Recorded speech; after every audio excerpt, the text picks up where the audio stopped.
Hey, greetings. Lance Bell here, your candidate for Kane County Board Chairman. And we got a lot of crazy things going on this year with new voting machines, early voting, vote by mail, just a whole lot happening. So I thought I'd walk you through the process so you can see it firsthand, and maybe it'll make it a little bit more comfortable for you to go out and do the same thing. First of all, today is March the 12th, and we are voting early. Now, I'm going to show you a couple of things. Don't get excited if something I share with you riles you up a little bit. Walk through this and then you'll understand the method to the madness. First, my wife and I signed up for permanent vote by mail. And here's what we received in the mail from Mr. Jack Cunningham. We got our two ballots here, and this is what the ballot looks like. And even though we could fill this all in and turn it back in, we're not going to. Think about this, or think of this as your ticket to play.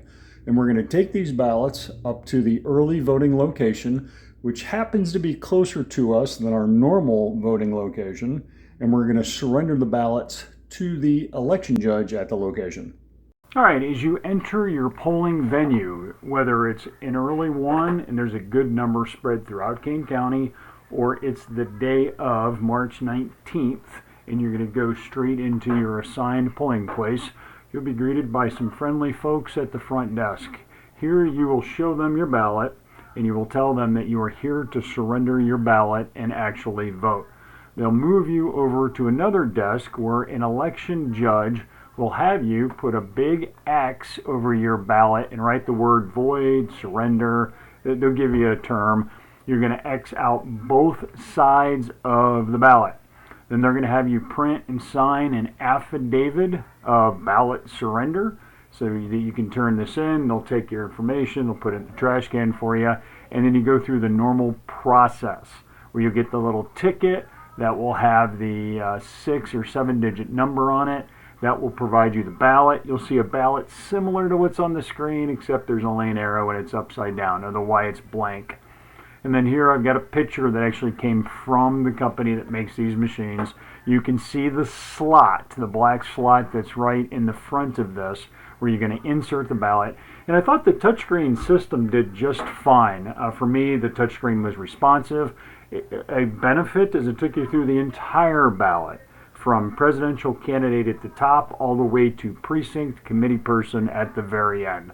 For my wife, maybe for the ladies, there was a little bit of a struggle with fingernails, and you want your flesh, your hands to be warm, cold to the touch. It was slow, unresponsive on the touchscreen. So it could have been snappier for the ladies, but it was just fine for me. Then once you're done, it's going to print and pull the ballot out. You're going to look at the ballot. And they're very nice. They said, look at the ballot, confirm all of the people are in there. As you present yourself to the ballot insertion machine, you can see on the top on the screen it'll have a number. The number I saw was 890 something votes. And as I inserted my ballot into the reader, I watched it click up a point, receiving my ballot. So let's recap. Do you and your loved ones want to be on the permanent vote by mail registry? My answer is yes. There's a couple of reasons why. One, as stated earlier, you get your ticket to vote. You get it, you save it, you protect it, you walk in with it, and then you surrender it. Second, you're on a list. If you have any issues getting to the polling place, you're on a list, and your fellow Republicans can work with you to help you get your ballot in if you become infirmed, you have transportation issues. You see who has voted early as you get towards election day. And in this race, in all races, every vote counts. And so it's good to be on the radar screen so other folks can see your status and help you if in fact you need help. And third, and this isn't directly correlated, but voting early is the new norm. It's what you want to do.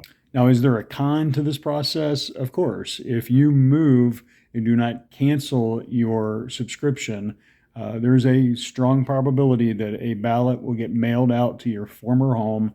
If the post office doesn't forward it to your current location, your ballot could be floating around and somebody could do something nefarious with it. But as folks of integrity work on voting integrity and cleaning the rolls of people who no longer live in Kane County, situations like that will become fewer and fewer. Appreciate your time. Look forward to voting early with you and making great things happen in 2024.